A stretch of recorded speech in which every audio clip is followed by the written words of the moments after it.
Welcome, and thank you for joining us for the second of 3 digital panels we have scheduled for this spring. Today's topic is navigating the non-academic job market.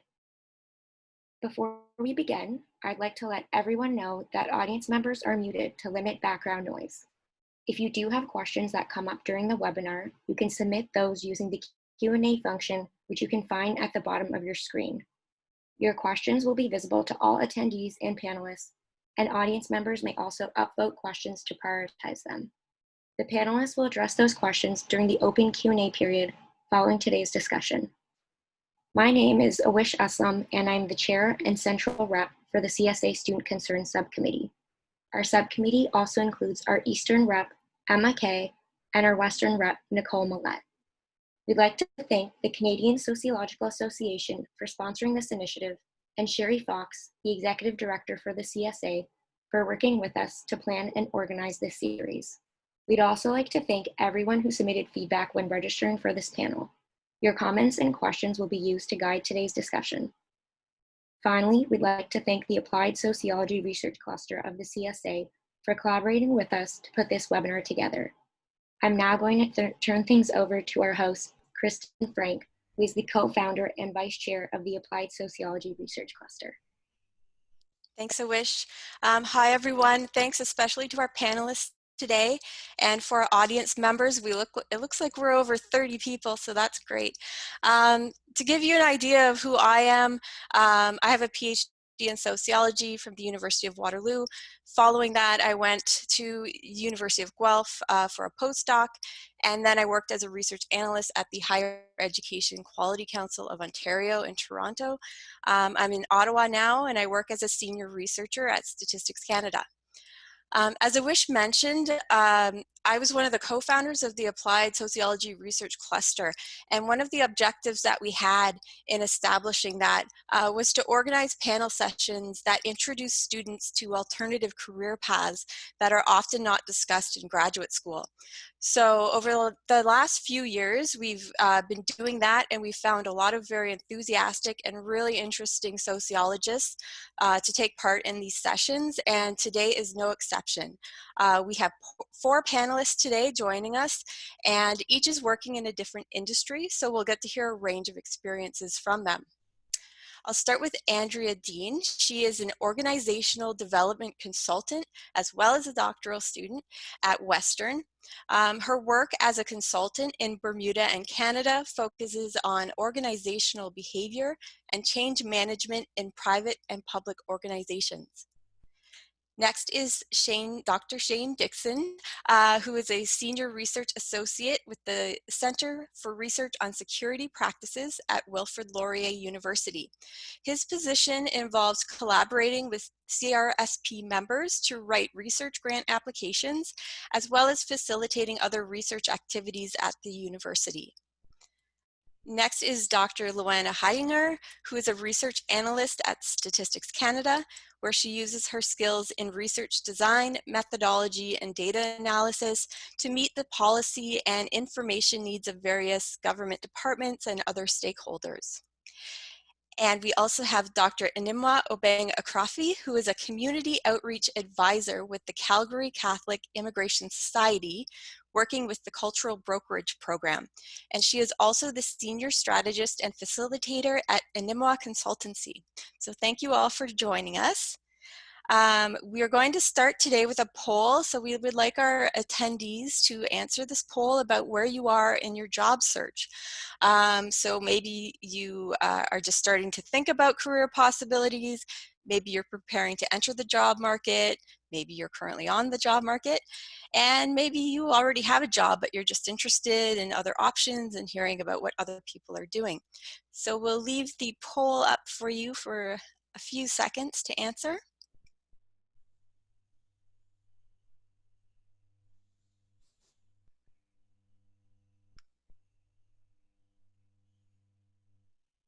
All right, so it looks like most of you, almost half, have only started thinking about career possibilities. That's great, you're in the right place. And a lot of you are also preparing to enter the market soon. So thank you for that. We'll keep that in mind when we're answering your questions. So the way this is going to work today, we're going to get into a discussion of kind of 5 general questions with a bunch of sub-questions to help us get a sense of what to expect for careers outside of academia. As was mentioned earlier, these questions were determined by the feedback we received from our audience, you, when registering. So hopefully you'll see your questions reflected in these questions if you submitted something when you registered. And if not, we have a Q&A that you can answer throughout, or that you can ask questions throughout, so we'll answer at the end. So we'll start at the beginning, of course, and often the first question people ask is, where do I even start looking for a job? So I'll ask our panelists, where did you look for job postings or opportunities? And in your industry, do you have any ideas of where people can look, what kind of job titles that maybe they should be looking for as a master's or PhD graduate? Anybody have any ideas about that? Raise your hand if, and that by that I mean on your screen. Yeah, Andrea, go ahead. I remember when I was starting to look for a job, I really didn't know what I wanted to do. I didn't know, as a sociologist, I wasn't clear. There's not an obvious path for what a sociologist does. So I decided to look at just large or well-known organizations because I thought my strategy was I just want to find a place where there's lots of opportunity within an organization. Maybe opportunity to move, opportunity to meet people who do different things, and maybe that would help me figure out what I wanted to do. So that was really my strategy because I wasn't sure. Yeah. And Imwa, how about you? Oh, unmute. With me, what I did was I started looking at Reach High. And the reason why I started looking at Reach High, because I was interested in the non-for-profit organization. And most of these non-for-profits, especially in Calgary, put their job postings on Reach High. And so that was the first place that I looked at. But then I know other people that have looked at LinkedIn. There are job opportunities that are being posted on LinkedIn every single day. So when you go to the job search on LinkedIn, you can look through and see if you qualify. And I know people that looked at government websites. Most of the job that I have done, because I was an international student, I came to Canada as an international student. So I could only work on campus till I became a permanent resident. And so for me, whilst I was still a student, most of the jobs that I looked at was on the university website.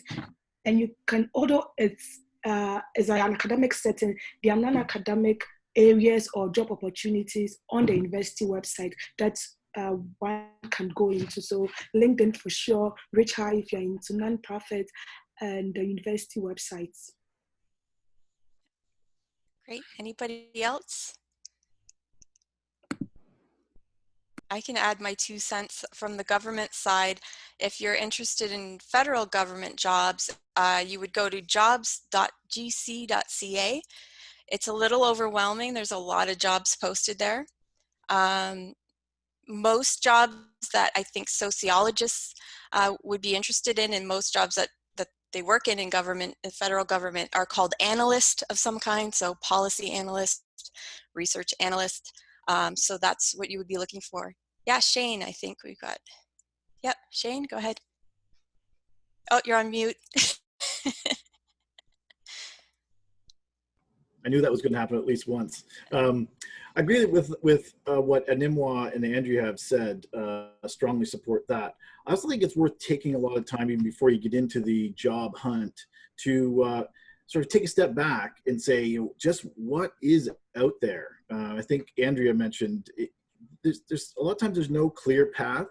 I think the default path is that a lot of grad students will become academics. A big part of that is teaching, so we get a great grounding in that. But I think we have to go sort of an extra step and probe a little bit more to figure out, what are the possibilities. And I think as the 2 panelists already mentioned, LinkedIn is a great one. There are other ones, but push in your department to find out where previous grads have gone and what their experiences are. And then if possible, reach out and tap them on the shoulder and say, like, what is this? What's it like? I know from my own experience, I had no idea what research facilitation was before I ended up at Wilfrid Laurier in 2014. I didn't know existed. It's something that goes on behind the curtain. It's kind of shadow work, to pull in an Anselm Strauss term, and it was a bit of a shock, an awakening, a great one, to learn that, wow, there's other people who are using their skills in a meaningful way to support research. So I think asking a lot of questions, pushing a little bit more, pushing your faculty, not to add to the faculty's already heavy workloads, but asking those important questions. Great. Luana, too, you wanted to say something? Unmute yourself, of course. So I think a lot of people already kind of touched upon some of the great resources. So Kristyn, you talked about government. So jobs.tc.ca is really good if you're looking for government jobs. I looked for jobs as well on Indeed, which I found was really helpful.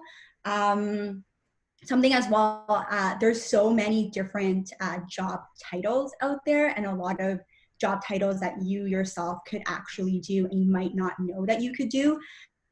So I was a Stata user, so I use a lot of like data analysis. So I used to look up Stata and would look up jobs that would require someone to have Stata experience. And from there, I can kind of pinpoint a lot of different jobs that weren't, that I wouldn't have thought of otherwise, but it really did give me a good opportunity to almost like branch out and see what else is out there, and not pigeonhole myself to just saying, you know, like research or analyst, because, you know, there might be other opportunities that you might not even know exist because you might not know that that title exists, right? Exactly, yeah. Oh, and Emma, I think, is your hand still up or did you raise it again? No, I did raise it again. Okay. You've not asked the next question. What is going to talk about? What sort of job titles? But Yep, I totally agree with what Lorna, is it Lorna? I hope if I mentioned it correctly. What? Luana, Yeah. What she said, because usually we are so, when I tell people that I'm doing a PhD in sociology, or when I was in school and I tell people, everyone's like, oh, then you're going to become a professor, oh, you're going to become a lecturer. That is what is expected of me. And so when I started looking for jobs, it was really hard. What do I look for? What is the title that I have to look for? And then I started looking for research associate, research, things associated with research. But one thing that I realized is I'm doing something totally different from research. That is community advisor. I stopped looking at research because I'm a qualitative researcher, and really it's quite hard to find qualitative research jobs. Most of the jobs are tailored for quantitative, those who are using Stata, SPSS, and all those other things. And so what I find that is really important is I stopped looking at job titles. I started looking at the job position and reading the requirements. And I was looking at the requirements and seeing if my skills or the things that I have.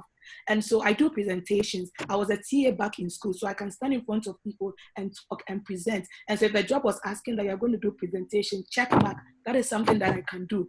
And so although it didn't actually say a research associate or anything with regard to research, it's important that we are opening up each job posting and looking at the requirements and seeing if, because sometimes it says a degree in the social sciences, sociology is a social sciences. And so looking at what are they requiring, can I apply some of the things that I learned, like some of us were part of the sociology caucus, and so there are some things that we did there that we can translate. So it's really, really important. We are not looking for specific job titles. That would actually really, really limit us. I've got people, I used to get people telling me that, oh, why are you doing sociology? Sociology is not a professional course. It's not an applied course. When you finish, you have to teach, and there is nothing else you can do with that degree. At a point, I got really stressed out, especially when the PhD got really stressed, having children and doing everything. I was like, okay, so should I go in for a professional course? And so that could be very disheartening. So don't look for subtitles, or else you'll be very limited. So maybe open up all the job posts and look at what they are requiring and see if you can apply some of the skills that you have from grad school and then apply for the job. Exactly, yes. I think Luana also. Yeah, Go back to you. So just building on what Anima said, it's definitely important to start looking early as well, because what I found is that I did look at what possible jobs I could do early on, and then I would look at the requirements. So like jobs that I thought that I might want to do, or jobs that I thought, you know, would fit my potential career path. and I would look at what the qualifications were or what employers were looking for. And then I would try to get those experiences during my time in school, right? So you have the ability to look that up, and you're able to really get like a good picture of what people are looking for beforehand, and try to build that experience while you're in school, because that's really a really good time to build your experience. And if you know what people are looking for, you're able to get that going before you go into the job market. And then you're kind of like, oh no, I might not have X, Y, or Z that people are looking for. Yeah, great. Oh, Shane, go ahead. You're muted. Just to build on fat fingers, just to build on what Luana and Nimwa have said, I like to think about what Luana was just talking about as reverse engineering.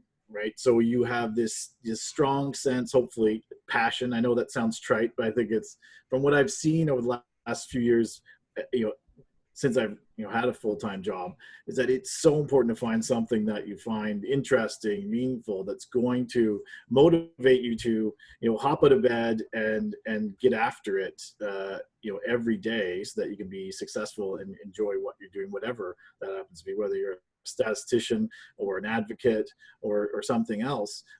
So figure that out early. I think it was Luana said, start really early. So I would suggest start well before the job hunt even begins, and find out what it is that drives you. Is it advocacy? Is it quantitative methods, right? Is it just, the pure love of research design and building something from the ground up, so that you produce some new knowledge that hopefully will have an impact, and zero in on that, and then reverse engineer it. So figure out, for that occupation, whatever it is, what you need along the way, so that you can gather it up, almost like a bit of a scavenger hunt along the way, so that when it comes to the end, when it comes to race day and you've finished your PhD, and you're not just left going, oh, I should have grabbed that, and I should have had that, and I should have this. So yeah, a lot of alignment with what the previous panelists have said. Yeah, and I'll add to the employers don't always know. They'll say things that they'll use terms they're kind of used to, but maybe not know that sociologists have some of those skills. So you kind of have to inform them as well sometimes. A friend of mine applied for a job that the title was statistician, but he looked as others have said, at the actual job description and said, I can do all of that. So they brought him in, they interviewed him, they talked to his supervisor and asked his supervisor, well, can he do this and this and this? And he said, yeah, absolutely. And he got that job, even though it was called statistician, which, he doesn't have a degree in statistics, but the kinds of things they wanted someone to be doing on that job were really things that a sociologist could do. So yeah, sometimes we have to kind of tell the employer what we have, what we can do for them too. So be aware of that, and definitely look through job descriptions for sure.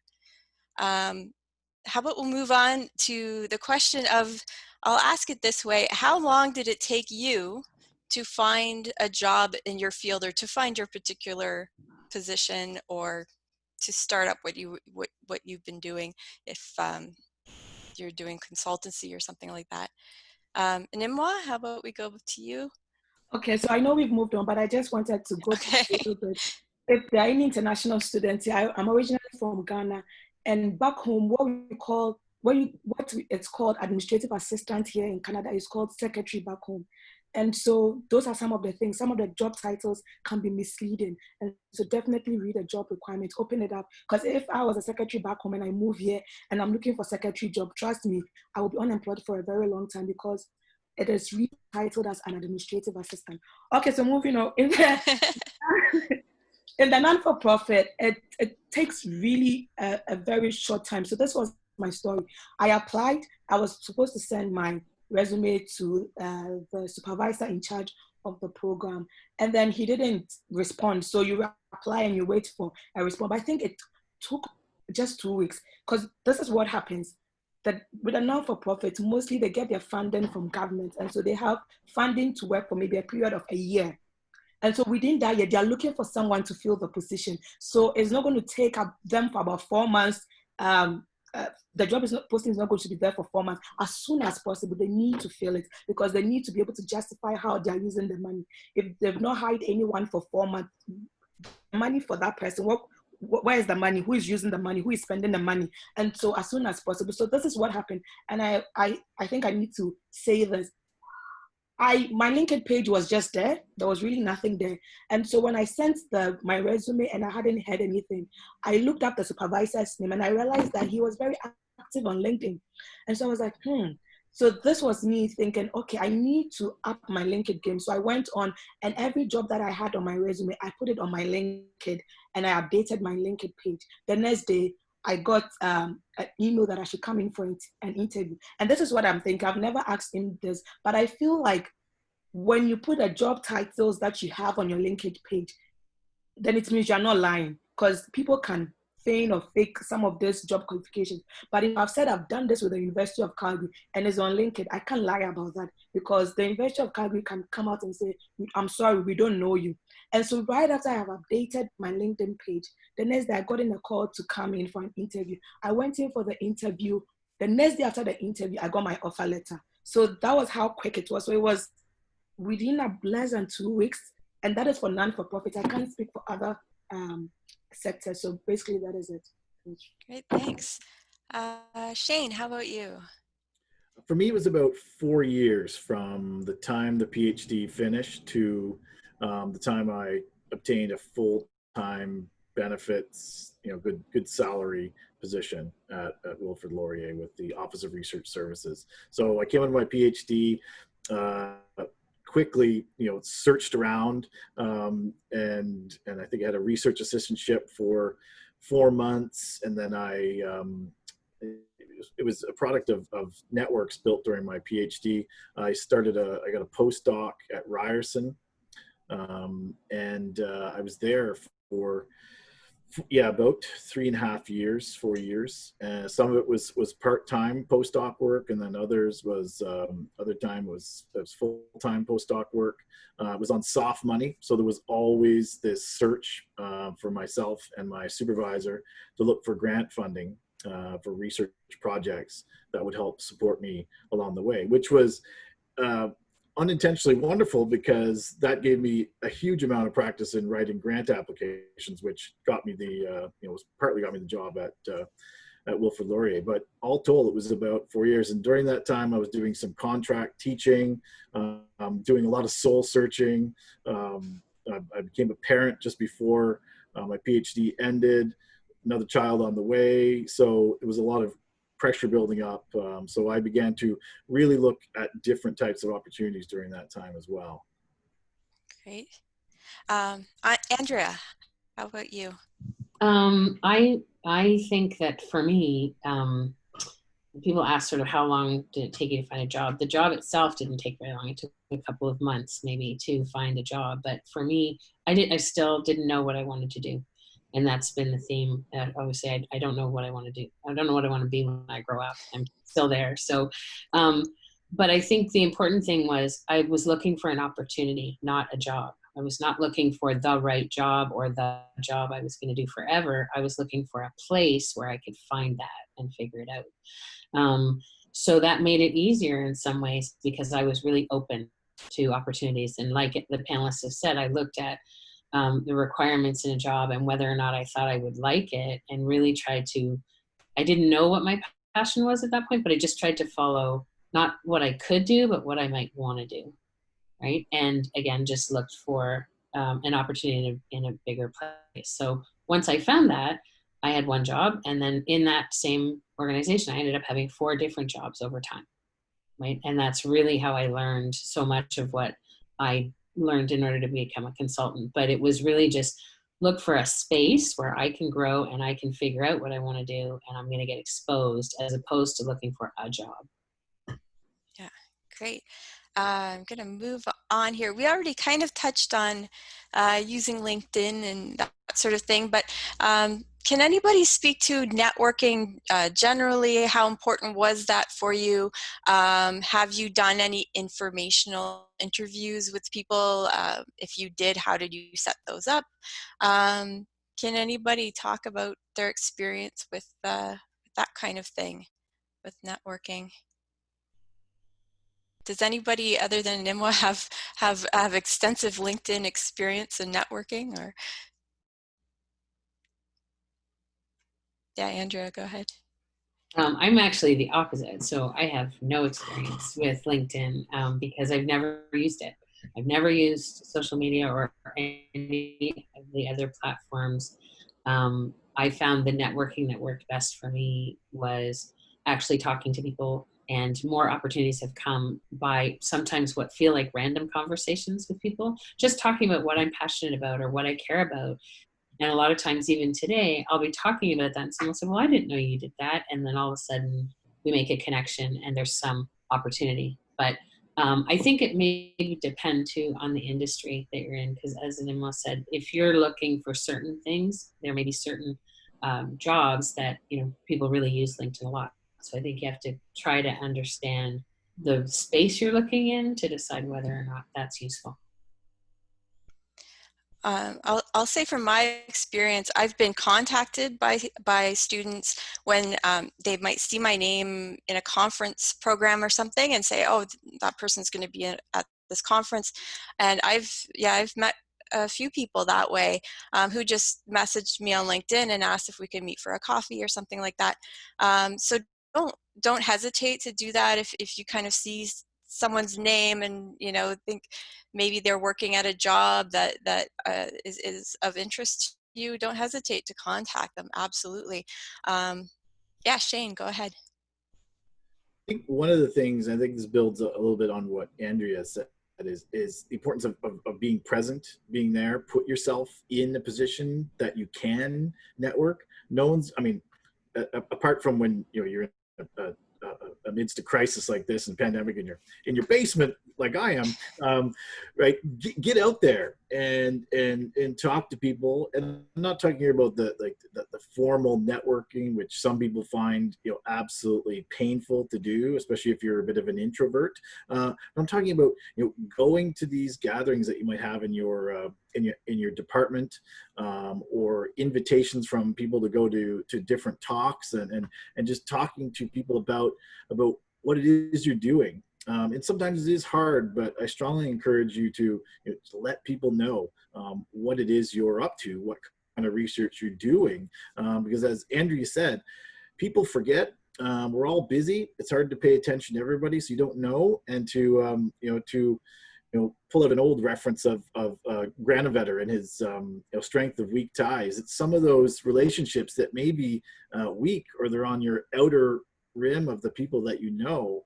You never know how they're going to come back to you, because what I've discovered over the past, and this is, you know, I shouldn't admit that this is discovery or not as a sociologist, but you know, over the past 4 or 5 years, it's been wonderful at times when something comes out of seemingly nowhere, but you've contacted or had connections with the person going back a year or two, and they've spoken to somebody else that is interested in something that you're doing, or they need some sort of skill that you have or you know that somebody else has, and then, you know, these linkages are made, and then somebody finds an opportunity. So plug in and be present. It sounds simple, but a lot of people don't do it, and they wonder, oh, no one's talking to me, or no one knows who I am. But you got to put yourself out there. Yeah. Great. Okay, we're going to slide into question 3 now, the main question 3. It's kind of one of my favorite questions, actually, because it sort of touches on my research a little bit, but I will let you all answer it. So the question is, how do I leverage or translate my academic skills in the non-academic job market? So can you talk maybe about some of the key skills that people in your industry, employers are looking for? Any kind of tips on how to apply the skills outside of academia? Andrea, how about we go to you first? I think you might have just said it, Kristyn. I think the first thing to do is to think about the skills you learned versus the activities you did. So we'll think, I'll give an example, a simple example. We all know from being grad students that you know how to write a paper. But what that translates into is I know how to plan something, I know how to research it, not only the actual, when we're talking about the methodologies, but I actually know how to look into something to get a sense of the scope of something. You absolutely have the skills to synthesize, which are unusual skills, right? You'd be surprised how many people cannot do that in the work environment. And you have unique communication skills because you've had to develop that. So whether you think you're a good writer or not, the fact is you're probably a better communicator in a lot of ways than a lot of people who don't practice that in their training. So I think the first part is to really sit down and think, what did I do, but what did I get out of it, and what skills do I have? Because that's how you're going to start to figure out, well, wait a minute, even though no job is going to say, will you write a paper? If they pick up any of those things I just mentioned, you realize, wait a minute, I do have those skills. So that's probably a good place to start. Absolutely. Yeah. And Imwa, yes, go ahead. Okay, so definitely I agree with Andrea on what she said. So I think for those of you that are not on the market and are going to start looking, so definitely you need to see what, and we had pointed out that earlier, you need to see what you want to do and start working on it. But then if you're done with school and you're out there, list the things that, list the skills and the activities. I know Andrea said the skills, but and the activities. So maybe I was a TA. What did I do as a TA? If you run a lab, you are standing in front of how many students? So maybe you're standing in front of 70 students and you are running the lab and you are talking to them. If you did your master's, you defended your master's, and that is presentation. Being a TA is presentation. So when you list the things that you did, the activities, then you get the skills out of those activities. And so I know that when I saw the community advisor, one of the things was they wanted someone that could develop presentations about racism and all those things. My research was on racism. So check, I could do that. Presenters, check, I could do that. To develop it, I was a sessional instructor. So I did develop my own curriculum. I did develop my own lecture notes. So I can do that. And they also wanted someone that had engaged with the community. I was a community advisor on campus. And I don't know how other people say it on their campuses, but when a group of people live on residential facilities, school residential facilities, and you're in charge of them and you organize activities for them. And so that was something that I did. I wanted cash on campus and I did that, but it came in handy because I needed to connect with the communities. And because I had done that, to transfer that skills of be able to be someone who can network, be able to be someone who can organize. So just list all the things that you would have done, you did on campus, and bring out the skills. What did you do? And then those are the skills that you would transfer. So that's what I have to say. Yeah, I often tell people you kind of have to, we tend to get really focused in on our specific subject area, our dissertation topic, and we kind of need to take that step back and look at what we're really doing. Like Andrea said, we're synthesizing information. That's a huge thing that a lot of people can't do. We're managing a project, right? That's important. We're really good at time management, hopefully by the end of it anyway. So yeah, you need to kind of step back and think about skills a little bit differently, because you do have skills, and the so-called academic skills are absolutely transferable to other jobs outside of academia. Another question was if anybody had any advice or tips about writing like a resume or cover letters for your particular industry. If you have any tips on that. Anyway, and Imwa, yeah. So I think what has really helped me is with cover letters. Cover letters, this is how I see it. I see it as a pre-interview. So this is how to sell yourself. So not just your resume has what you did. You were a TA, you were this, but what came out of it. And so usually when I write my cover letters, I see it as a way to show myself and tell them, so this is what I did and this is what I was able to achieve. So that is really how I write my cover letter. Not, oh, I was part of this. When I was part of it, what did I do? And so one example that comes to mind is I worked in a place, and when I was a community advisor, I was able to come up and start a mother support group. So this shows that I'm someone who is creative and can think on my feet. And as part of the mother support group, I handle the budgetary. So I put all those there. So those are other skills that I didn't learn from being a sociologist, because they don't teach about budgeting. But this is something that I picked up. So that is, maybe see it that way. It's like a pre-interview. So sell yourself, what you have done and what came out of it, what contributions you contributed to that team, what the successes. People like to be very modest when it comes to the things that they've done and the successes that they have achieved. No, I feel like when they read that and they read, oh, she was here, oh, and she did this, oh, she wasn't just part of the team. This is how usually people write, I'm a team player. How are you a team player? Maybe my team and I, we did this, we did that, and we're able to achieve this. Show it, prove it through your cover letter. And that is how you will get your next call and say, come in for a personal interview, or maybe you get the offer letter. That's how I see cover letters, as a pre-interview. So I go all out. Yeah. Andrea, we'll go to you. I think one of the things that I did a few times when I was at university, because I keep going back and forth, is work in a career center. So I used to work in Western's Career Development Center. And we would help people with resumes. And as Animwa said, people like to be really modest, or they're really uncomfortable. Resume writing can be a very uncomfortable thing to do, because you're trying to say some stuff about yourself, and most people aren't good at that.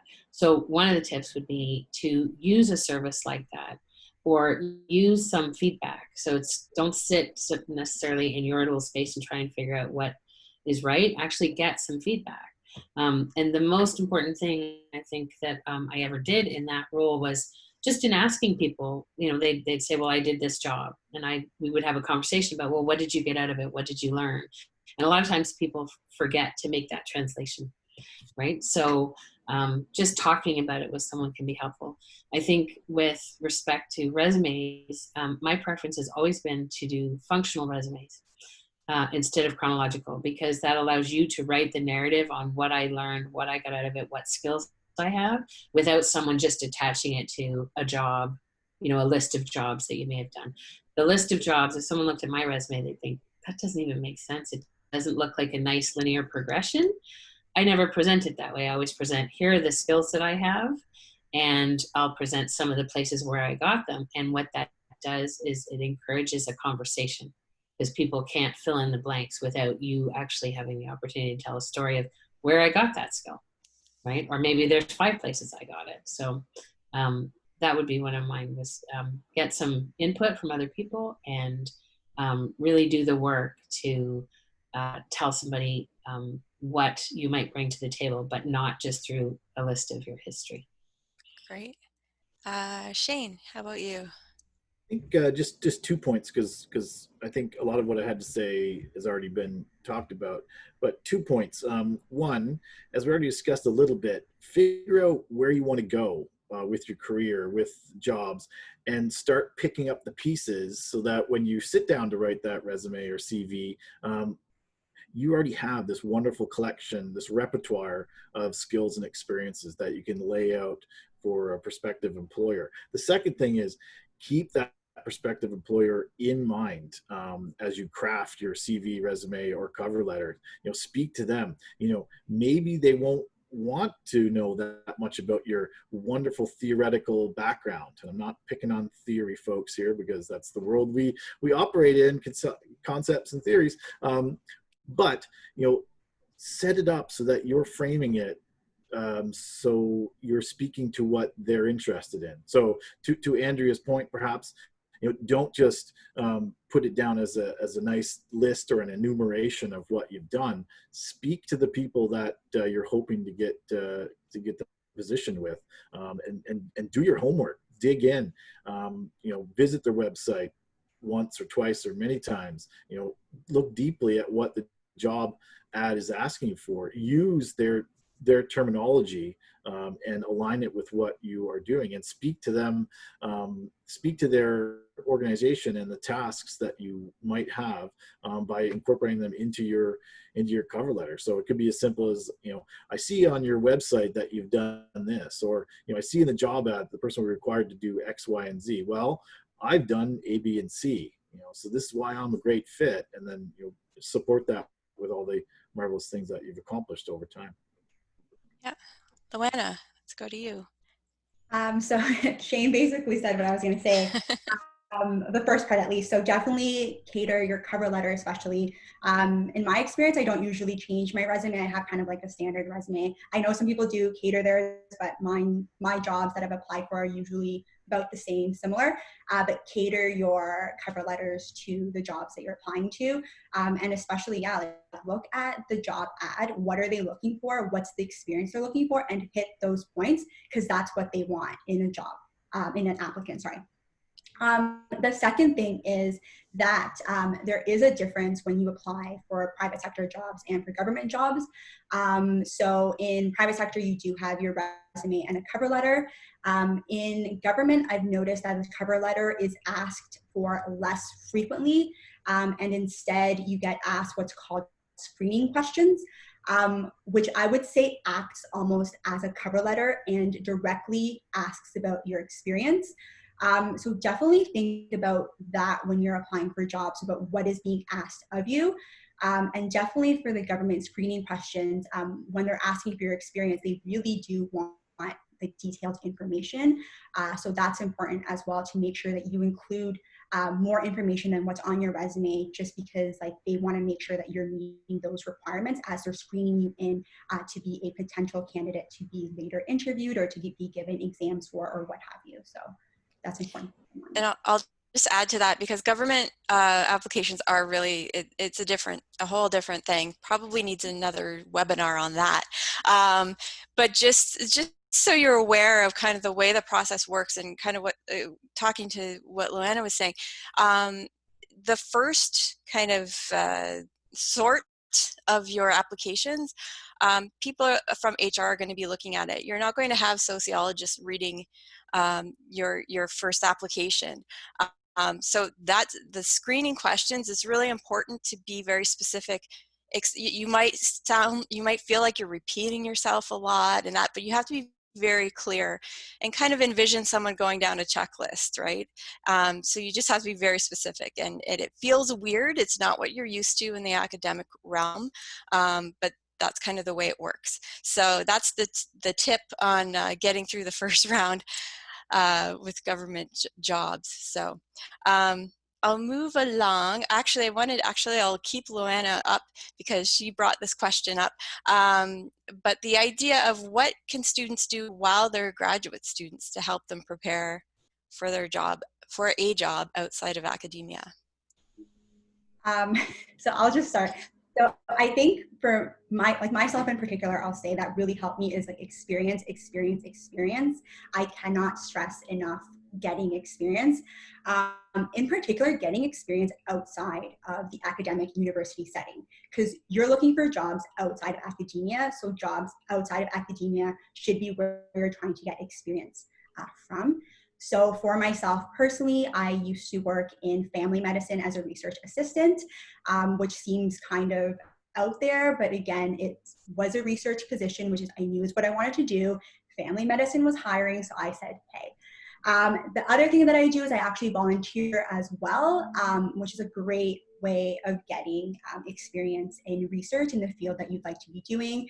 And it's a great way of making connections. And it might not be for a job, but you never know what opportunities can come from the connections that you make. So I think that's also important.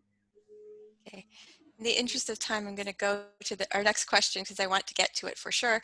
And that's about consultancy work. And if maybe Andrea and or Animwa can talk a little bit about the skills you need and use in that, and maybe how did you find clients and that sort of thing.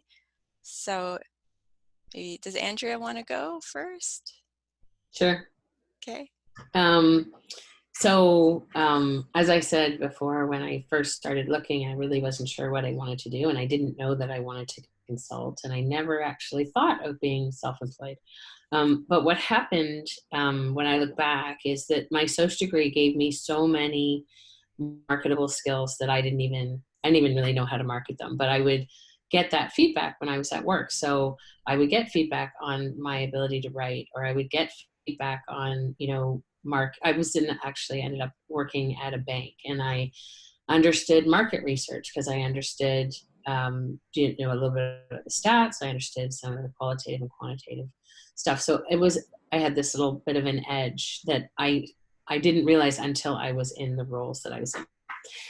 And so all of those skills also then got honed in a corporate environment, because just working in an environment like, some of you work in government, some of us work in private, that's its own learning environment. You have to learn, how do things work in those environments? How do people and how do the dynamics of those spaces work? And that's an education in and of itself that you can't get from school, right?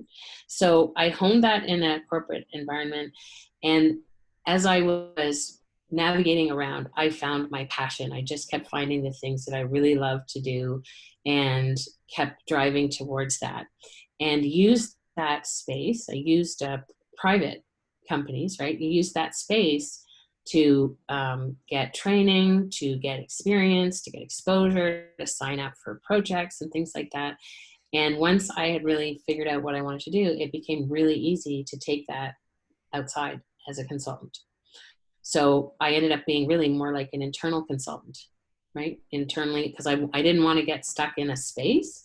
And what I loved the most, and what translated from sociology, was as sociologists, we understand something about dynamics, right? We understand things about power and inequality. We understand things about the way in which groups work. And that's what you're doing in an organization. You have departments that are groups, you have power issues, you have politics. And if you can navigate that, then you can really navigate your own path. So I became more like an internal consultant. And then once I figured out, hey, I could do this like every day, I could really do this.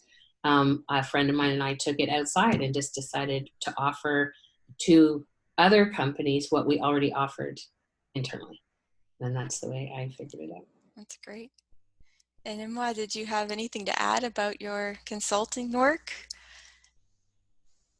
Oh, okay. Okay, that's great. Thanks. We'll move. Sorry, I was muted. Oh, okay. I didn't know. I thought maybe you'd stepped out. No. I was speaking and then I was like, oh my goodness, I'm sorry. Okay, no problem. Mine was, I've always wanted to do something on my own, but I didn't know what it was. And so I would get really good reviews on my TA-ship, reviews that, oh, she spoke really well, oh, she was passionate. And most of the courses that I teach are on race and ethnicity, because that's what my research is on. And so when I went to do work with where I'm currently working, I was supposed to help develop presentations around diversity. And sometimes I will talk about diversity and I'll bring some of my lived experiences and I'll talk a little bit about racism. And I would always get people tell me that you're a very good presenter, you are very knowledgeable about this. And so I was like, wait, this is something, this is going somewhere. But really, I would think about it, but then I would just let it slide. And then one time I remember after a presentation, someone comes up to me and say, you speak really well. I understood you. You talked passionately about the issues with regards to racism, diversity, and all that. If you have your own consultancy firm, I will hire you to do presentations for my organization. And if you decide to ever do it, this is my card, get in contact. So that is how it started. Someone gave me the idea. If you do this, I would hire you for you to speak to my organization. So for me, that is how it started. And I think you asked another question about how do we get clients? Mm. So usually there are a lot of people already doing what you're doing. And so for me, what is working for me is word of mouth.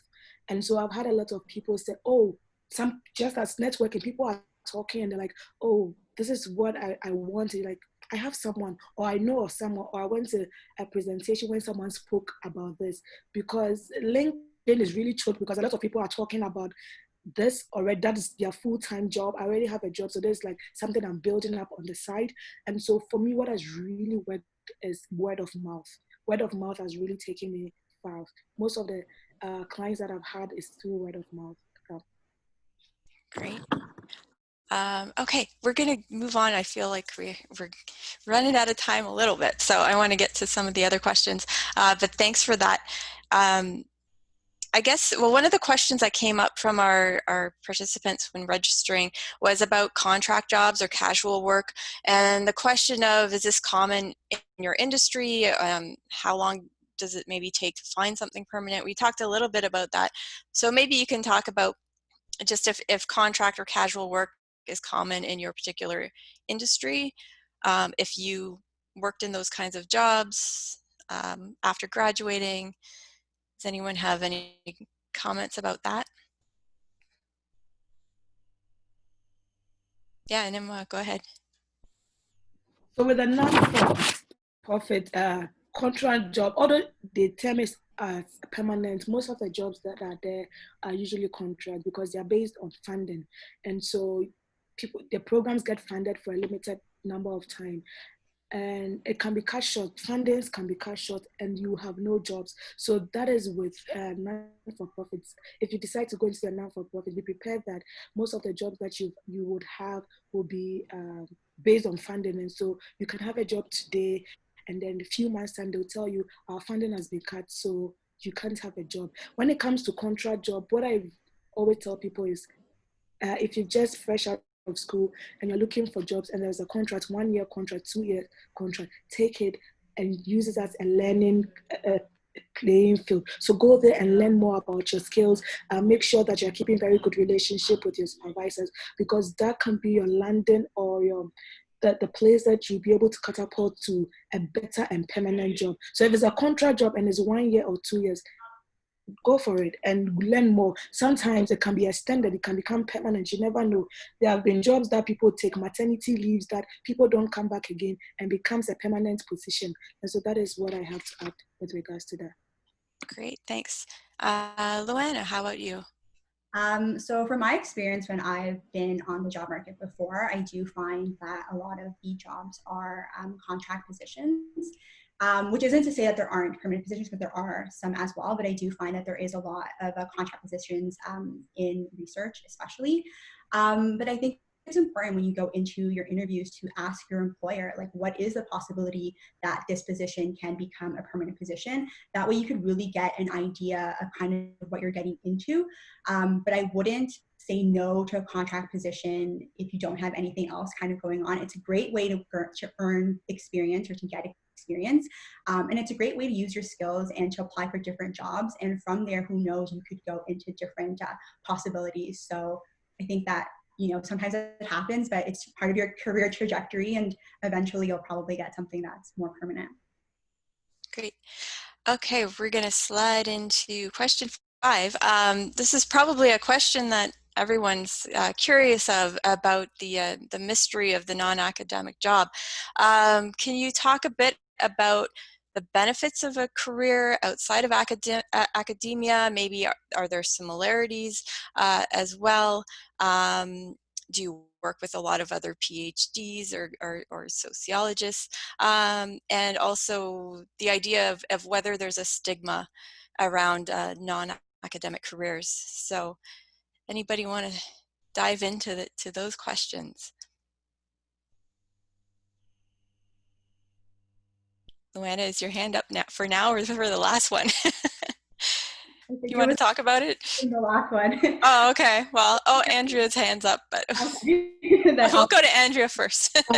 I think so. I've worked in government, private, and then self-employed. I'm now self-employed, and I think it depends. That when we talk about things like work-life balance, for instance, it depends on how you define that. So, for instance, work-life balance for me is being able to decide when I'm going to do the things I'm going to do. It doesn't mean that I have great work life. I work a lot. I like working, but I think you have to define that for yourself. But the benefits of working, I think, in the private sector in particular is to get the experience. They're great learning environments. If you work at an institution like a university or a larger corporate environment, there's money there where people will send you on training. There's opportunities to invest in yourself as you go along, but somebody else is paying that bill. And that is not so, right? We all know that in academia, if you're going to go to a conference, you have to find some of the money. There's not a lot of money necessarily.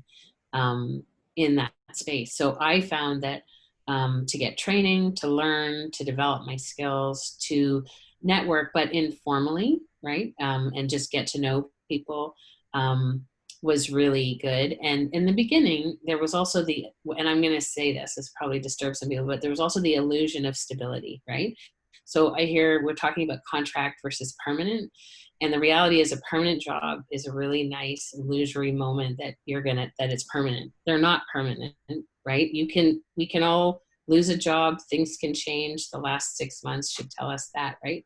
Things can change like that. So I didn't, at the beginning, I thought it was sort of the stability that I wanted, but I found that the benefits of working when I transferred over to self-employment were the opportunity to actually earn more income than you do when you work privately, because you can have multiple baskets that comes from. The ability to just work at the things I'm passionate about. So over time, the ability to choose, right? To choose clients, to choose projects, to choose areas of passion, which then tends to, for me, you get more clients. When you're passionate about something, when you're clear about what you want, when you're excited about what you're doing, you draw people to you. So the opportunities there were more than I ever imagined. And then I think in the non-academic jobs, sometimes you have a little bit more discretionary time and effort. You know, you can make some decisions, especially in consulting, you can make decisions about how and when you're going to work. And those are really positive. So I think it just depends on where you are in your life stage, right? But I would say for a lot of people, if you can find yourself with an organization that is going to help you learn, train you, and help you get contacts in that space, that's a phenomenal way to start, especially if you do eventually want to do something on your own. It's a great training ground. Great. And Imwa, how about you? I think your hand's up.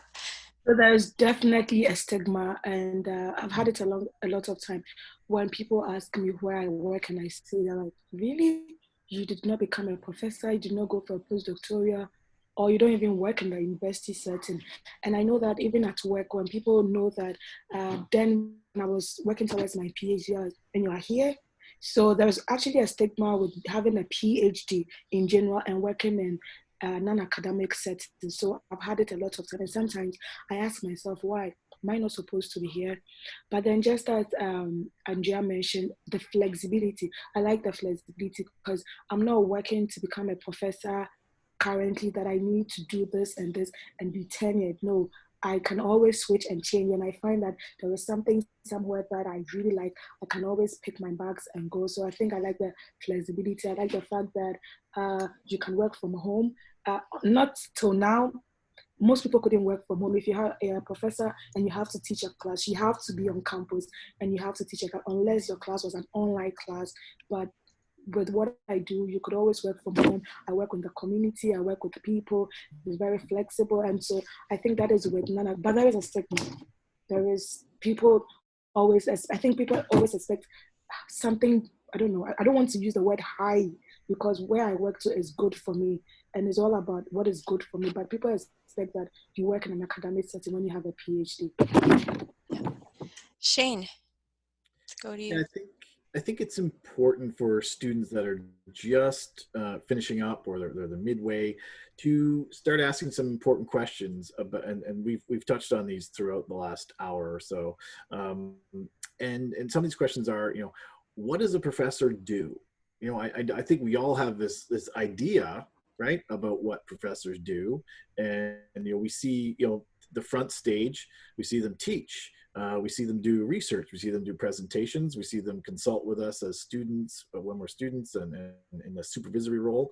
But often I think we don't ask faculty members, especially emerging scholars that are pre-tenure, just what's involved in the job, how much is involved in the job, and how many hours are involved in the job, because there are many that I've talked to over the last decade or so, early career scholars, and they are working extremely long hours to ensure that they achieve tenure, that they're able to push out another article or two before the year is over, and to get that grant application finished off.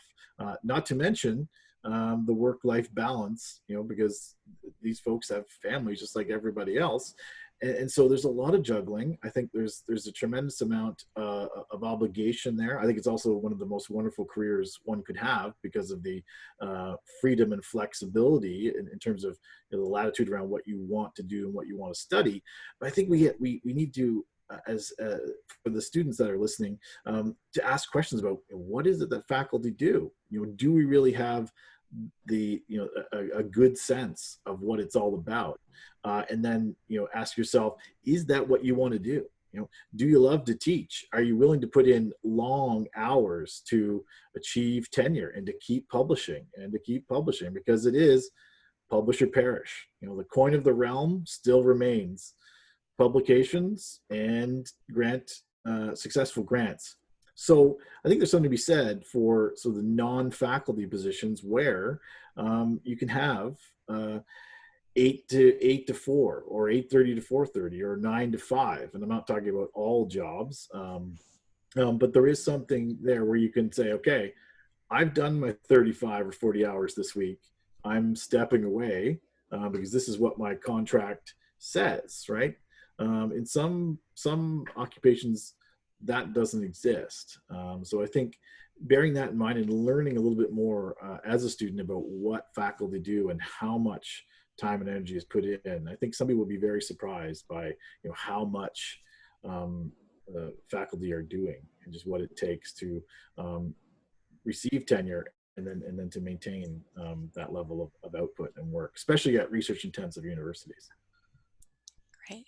Yeah, we'll probably talk about this a bit too in the Q&A, but that was kind of our last discussion question. We're at the time period for our questions and answers that were submitted throughout our discussion. So Awish will be reading those questions out, and we'll have 1 or 2 panelists respond to each question. So Awish, I will turn it over to you now. Thanks, Kristyn, and thank you to our panelists for a really wonderful discussion. So we've got a lot of questions coming in. And so just for the audience, you can definitely start uploading the questions you'd like to see addressed in priority. The first question I'm going to ask is, how does one navigate the non-academic job search if their supervisor heavily pushes them toward an academic path?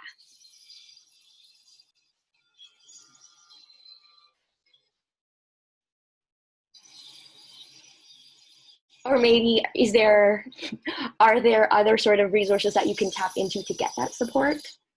Kristyn, I'll just answer because no one else is answering. I was fortunate I had a supervisor who was really kind of open to different options, but I'm sure probably preferred that I go in the academic path.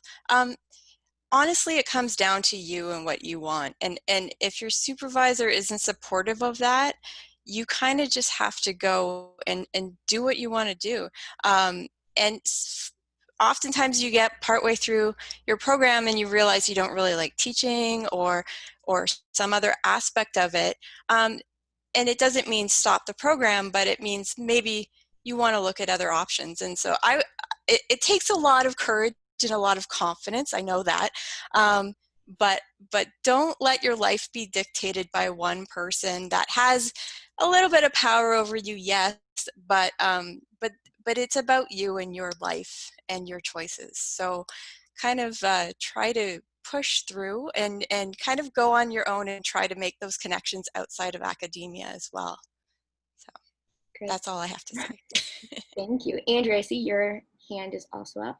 I was just going to say, very similar to what Kristyn said, you really have to just go in your direction. I think it also relates to something Shane said earlier, which is like, find out what that really means. I remember when I was leaving after my master's, and I had a professor come to me and say, you're absolutely crazy. This is the best job ever, and you're never going to make more money than you could make being a professor. And basically just gave me a doom and gloom, like, if you leave these walls, bad things are going to happen.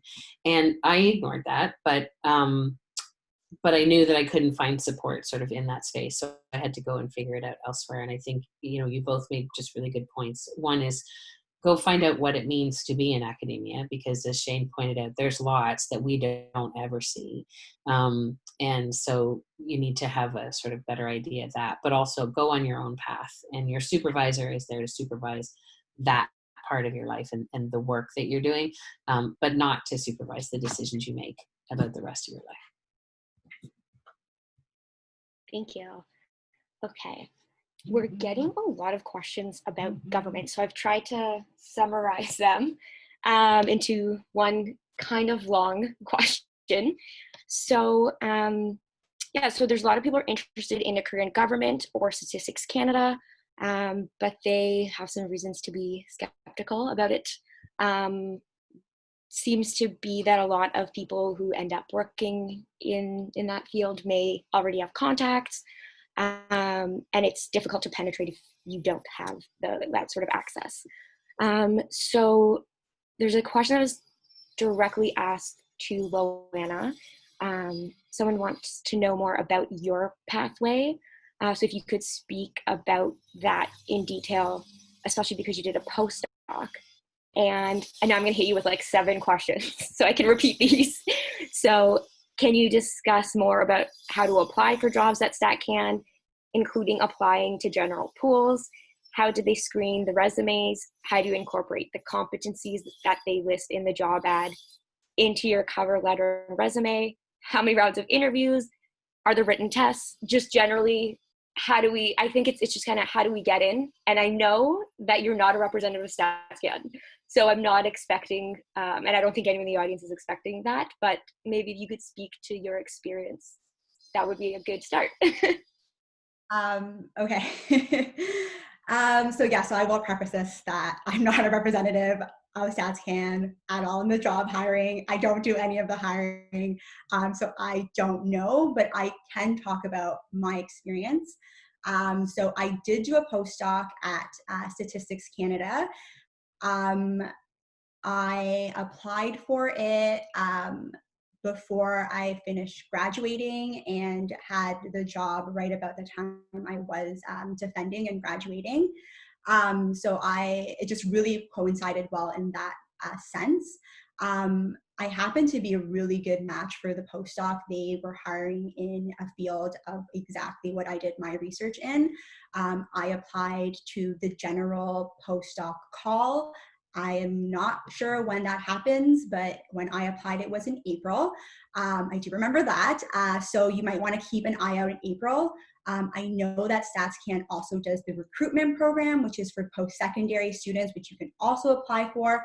My understanding is that one takes about a year, and that call goes out in September-ish. Not sure. That's how I've kind of seen it happen before. But yeah, so I got a postdoc and did that. My application was my resume. I believe there were screening questions. I believe that there was a research proposal of sorts. But yeah, like they did the interviews, all of this other stuff. I don't know, there was a process, and I was selected as their candidate. Actually, I was in a pool first, I should mention that, and then was selected as a candidate. So yeah, I don't know if that answers all the questions. I don't know how much more information I could really give in terms of, I don't know the process really. That's just how it happened for me. Maybe Kristyn, because Kristyn's been there longer than I have, and maybe she can speak to a little bit more about some of the processes that are there. I don't know if Yeah, I can speak a little bit to that. So first off, go to the jobs.gc.ca right now, because there is recruitment going on right now. So basically, the job posting that's up right now, it says EC2 and EC4. Those are government job title, but most sociologists working in government are in EC, which stands for Economics and Social Science Services. If you have a PhD, you're usually going to start at level 4. That's all publicly available information in terms of the pay grade and all that. And actually it's on the job ad. So that's kind of the main way that people can get in. from school after they graduated. And yeah, look at that before you graduate though, because it can take a while. The postdoc thing, I was on a committee for my division. It's usually by division. So Luana's was through the health analysis division, which is kind of a sister division for mine. It's really, there's no time of year that it's necessarily posted. It's usually posted when a division knows they have funding for it, and they're looking for a particular person in a certain subject area. And it's a lot to do with fit, like Luana said. It's very much related to fit. In terms of other ways of getting in, I got in a really unusual way, in that there was a very specific job in my specific division that I applied to, but I still had to write a test. I still went through an interview, which was basically very much like an academic job interview for the first half. The second half, there were questions that were more like about working for government, situational questions. So I say, definitely if you're interested in it, pursue it, apply, get at least the experience of applying for those kinds of jobs. It's not as shut down as you think in terms of opportunities, but you do have to know where to look for it, keep an eye out for it. Some postings will only be up for like a week because we get tons and tons of applications, right? So keep an eye on it, and you can actually, in the jobs.gc.ca, you can create an account and get emails sent to you when job postings come up that might be relevant to you. So that's all I'll say about that.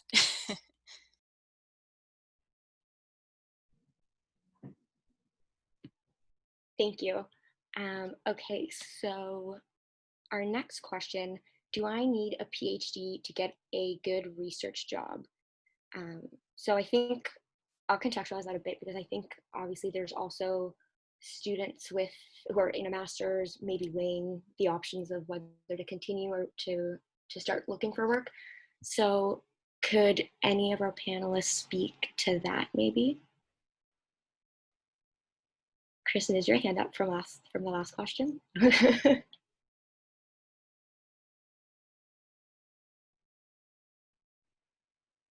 Nimwa, did you want to address that?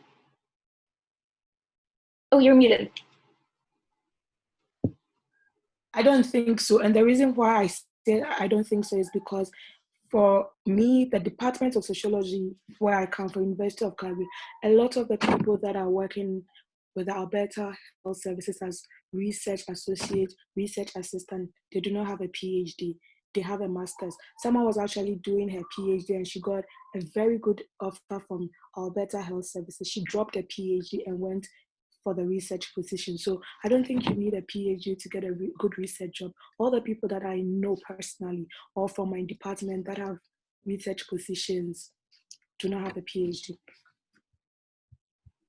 Thank you. Okay, and then Shane, and then I'll come to Andrea.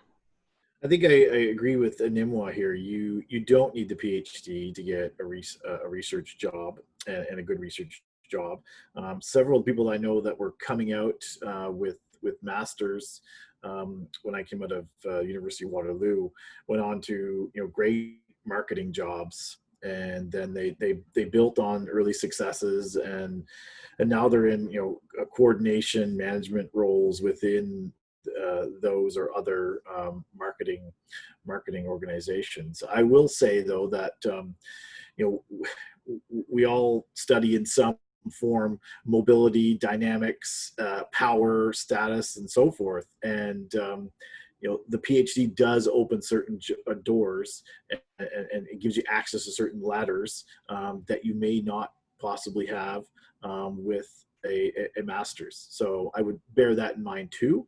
I know it's possible but unlikely to have a research facilitation job like I had when I was in the Office of Research Services at Wilfrid Laurier, and every university that does research has a similar type of unit in it. Those are mainly populated by, when it comes to facilitators, those with PhDs, because they want that extra level of experience and expertise, and they want to know that the person being hired has done original research on his, her, or their own of an original nature.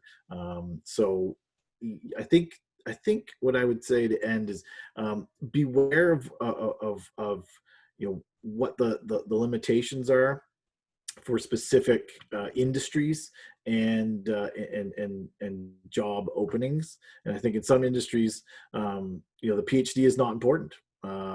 It has very little significance, and you can go full tilt with a master's and do extremely well. And by extremely well, I mean great salary, great benefits, high degree of mobility. In others, you may be constrained a little bit more.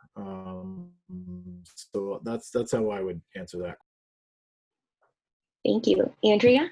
I won't add much because I think Shane already said it, but I would agree that you absolutely don't need the PhD, and it does depend on what type of research. So as sociologists, we often think about research a little differently than the average person, right? You consume research every day. You consume polls, you consume, you sign up for marketing surveys, you are participating in research in a lot of different ways. And definitely in the private sector, you don't need to have a PhD. You just need to understand the basic principles of research, which in a lot of ways you'll have more information than most other people in your organization. So anytime you can participate and help design research or even conduct it or whatever, that's enough, and you can get a lot of experience, as Shane said, and get you can craft a career out of that, but you definitely don't need a PhD unless you're in specific spaces. Great, thank you. So I've got a question that is also addressed, Andrea, to you.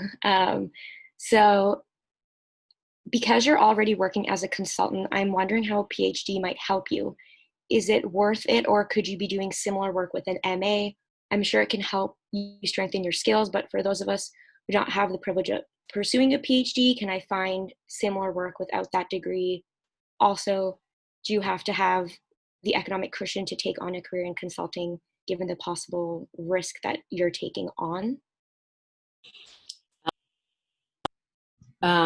Okay, let me try to answer that first. So I am doing my PhD because I'm a nerd and I really like being in school.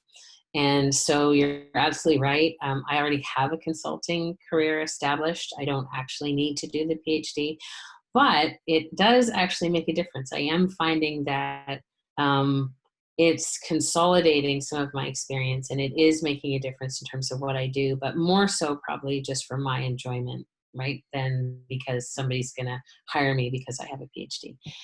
That's not really it. So that's sort of the first part of the question. I'm just looking for the other part. Do you have I think one of the parts of the question is, do you have to have an economic cushion? Mm-hmm. You don't necessarily have to have a cushion, but you do have to be really clear about what you need in order to run your life. So when I switched from working for someone else to working for myself, I was actually living in Bermuda at the time. And Bermuda is a very expensive place to live. And that meant, and I had a family, so it meant I was going to need to guarantee a certain amount of income. And I wasn't sure I could do that. So what I did was moved back to Canada, where I could have my base here, but I could actually earn money somewhere else. And so I made that decision. I didn't have any economic cushion, but I knew that I could figure it out if I was here versus somewhere else. So I think it just depends. Even the economic cushion, all you need is sort of one or two clients, and then, as Animwa said, by word of mouth you get more. So I've never advertised, I've never had a website, and once I started consulting, I quickly found that it was possible to have more income than I had ever working for someone else. So what it takes is an appetite for a little bit of risk because it's uncomfortable. right? You worry about, am I going to be able to do it? But everybody who goes out on their own faces that, and then you quickly figure it out. Mm-hmm. So Thank you. I'm not sure, I wish if I answered it all, but I think so. okay. And then I guess sort of related to that, and maybe Anima, you can also possibly speak to this. Do sociologists have opportunities in the field of consultancy, counseling, and policy data analysis / prediction in post-COVID labor market as far as non-academic jobs are concerned? So maybe how is COVID affecting the field? I think so. Yes, we do. And I think that is one of the things that we have talked about, that sociologists like to be modest, and we always are boxed into the academic field. There's a lot of things, there's a lot of skills, there's a lot of experience that we have that we can stand on our own and work. I remember meeting a young man, and he has been working for himself for a very long time, and so we got talking, and what he does is he does research for people. So he has his own consulting firm, and companies reach out to him for him to evaluate their company, to do research for them. And so post-COVID, yes, it will be there. Just look out for the experience that you have and sell it to people. And yes, we do have a chance after COVID. Yeah. Thank you. Okay, I'm just sorry. We have 9 questions and 9 minutes left, so I'm going to try and get through as many of these as we can. So I just want to move to the next question, which is about networking. So when reaching out to others and asking about their jobs or how they got there, their experiences outside of academia, what types of questions should you be asking? It can be awkward and intimidating.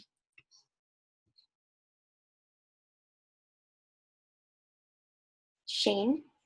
I think just ask them a general, if it's awkward or intimidating to ask them specific questions, just ask for the story. You know, what happened? How did you get from PhD or master's to where you are now? And ask them, you know, within reason, please tell me the story with all the bumps and hindrances and windy roads included, right? And then you'll get a good sense of the fact that seldom is it a linear transition, right? There's stops, starts, fits, you know, reversals and things like that. At least that's what my story and several people I know, their story is too. So I think just a broad question and just say, tell me how you got here. Great. Okay, thank you. So I'm going to combine a couple. So we heard a bit from the panelists about how it's important for you to have experience. Although I think you mentioned it's important to have experience outside of the university, outside of academia, so beyond TA-ships or RA-ships. How can students manage that with the workload of their PhD? Do you have any suggestions around that? It doesn't just have to be Loanna. It can be anyone. Kristyn, did you want to? Yeah, I was just going to say, I've been asked this before. One of my suggestions is, if you want to get involved on the research side of things, maybe look for professors who might not be your supervisor, who are doing things related to policy or working with community groups in some way, and get kind of extend your networks that way. So if there's professors offering research assistantships, for example, or they need help they need interviewers or something like that, don't be afraid to approach professors who are not necessarily in your little circle. So that's one suggestion I have. Thank you. Shane? Stop taking on TAs. That's a real simple one, but it's not that simple, I know. But the default for most PhD students going into programs is that you'll get X number of TAs. TAs are fantastic. You're going to learn great teaching experiences, how to create rubrics and how to mark, and maybe do a little bit of teaching yourself. But ask yourself, after you've done 6, 7, 8, whatever, is it wise to keep doing TAs if you can find other options like the ones that Kristyn said, or the ones that Loanna said, or that others have said on the panel? So be fearless at some point and say, okay, if I want experience in other realms, how do I get it? And is it wise to keep doing TA ships? I think they're great, but again, if you're going to be an academic, TA ships are extremely important. If you're not going into academia, then maybe think twice about doing yet another TA after you've done.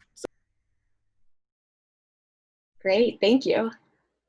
Can the panelists speak a little more about looking for research positions with a background in qualitative research? Loanna, I'm wondering if you've ever tried the opposite of searching for data. Yeah, what that might look like. I don't know what the opposite of stata is. But definitely I think is if you use, I think it's NVivo, that's a qualitative program. So it's a similar type of a program that you use for analysis. You know, different corporations, different industries might be looking for someone that has those specific skills. So not necessarily maybe in your research area, but bringing those skills sometimes is actually more important than the research area that you might be bringing to the table. So for example, in quantitative research, like if you know how to code, that is really important. And you know, you can learn a little bit more of the research, like obviously you know how to do research, but in terms of the topic, like that you can learn a little bit more easier than you can learn to code and to code well. And I would think that that translates as well into qualitative, where if you know how to use the program, it's really important. It can translate into very many different industries. Thank you. Andrea, did you want to add to that? Yeah, I was going to say that sometimes you can get some really good experience by tagging onto a project, for instance, qualitative project, where in the short term they need interviewers or, you know, even coordinators or something like that. And what that does is it gives you you get to translate what you learn in school into a real life situation, and that is bona fide experience. It also, if you like qualitative research, you get access to people who will use you again for something or will recommend you in different spaces, because not everybody likes qualitative research and not everybody is comfortable doing what you have to do in qualitative research, especially if you're talking and interviewing people. So I think that's one of the ways to do it, is find the little opportunities and then you can translate those into bigger ones. But you also become part of a qualitative research community, and people will, when they know you're good at that, they will call you for it. Sorry. Oh, that was it. Thank you. Okay. I have another question about government. I don't necessarily know if we have the response, but how open are Canadian government jobs for international students? Chris, I'm putting you on the spot, Chris. Is there like a website or somewhere where people might be able to find this information that we can share with attendees later? I'll just say, yeah, I'm not sure entirely a response to this, but maybe if you've heard about the FSWEP program, it's the Federal Student Work Experience Program. They might have some information. If you're an international student, that you might be able to find some information there. I'm not entirely sure how it works, but you might be, yeah, go and check out FSWEP and see if there's any I'm sure there's information about it there. So. Thank you. Okay, and then this question is for Loanna. I'm not putting you on the spot, the person's asking for you. So for most jobs in Statistics Canada, they expect you to know Stata or R or Python. So yeah, I guess they're just asking, do you need to have experience with this stat software? So that's a pretty good question. Yes, I would say you definitely need to be, I mean, depending again, but if you're doing analysis work, you definitely need to be a strong coder. Different divisions use different programs from my understanding. But if you're a strong coder in one program, it might be a little bit easy for you to transition into a different program if you need to. But I would definitely say make sure you have really strong coding skills. So for myself, like I use SAS right now, but it varies by division. So I wouldn't say, like I would say have the skills of coding more so than focusing on learning one particular language, if that makes sense. Great, thank you. Okay, so we have a question about, so someone who's finished up their master's and they're interested in entering into the law profession after their master's. What advice can you give them and procedures that might help them with that profession? I'm not sure if anyone on this panel is comfortable addressing this, or if you have the knowledge. No? Okay. That's okay. So I'll get to our next question. So how can structuring our resume to tell a story of our skills when many jobs are using keywords and signifiers that align okay, so I guess they're basically looking maybe how to incorporate those key skills that might appear in a job ad, how to incorporate those into your cover letter or your resume, how that might work in the screening process.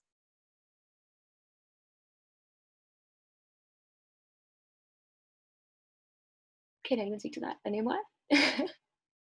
So what I have to say is keep the keywords, but still tell your story using the keywords. So if they're looking for someone that is a critical thinker, still keep the keyword that you're a critical thinker, but tell your story. Show how you're a critical thinker, or what program or what project you did that proves that you are. So still keep the keywords there, but then use your story to explain how you got those skills or whatever it is that you're looking for. Thank you. Loanna? Oh, sorry, you're muted. But just to build on what Anima said, definitely don't just list off the qualifications, expand on them. So like put it in writing how what you do meets that qualification. Don't just say critical thinker and then call it a day, right? Because that won't help you in any way. So you want to show that you have that skill, but how you have that skill, right? Together.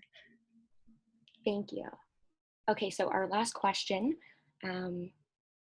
is the emerging liberal arts specialization, will that be creating more jobs in the social sector in developing economies as compared to the sociology discipline? So I think maybe they're asking if it's better to specialize within sociology. Is that something that any of our panelists have done?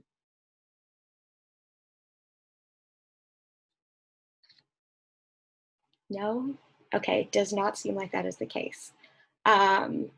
Okay, well, we're also out of time, so I'm gonna wrap up there. Thank you to all of our panelists for a very lively discussion, as well as Kristyn Frank for chairing the panel. And thank you to all of our audience members for attending and for sharing your questions. A recording of the webinar will be posted online on the Students at CSA page. And audience members will also be receiving a feedback survey from us, so we'd appreciate if you could please fill that out. Thank you all for joining us today. We will see you next time.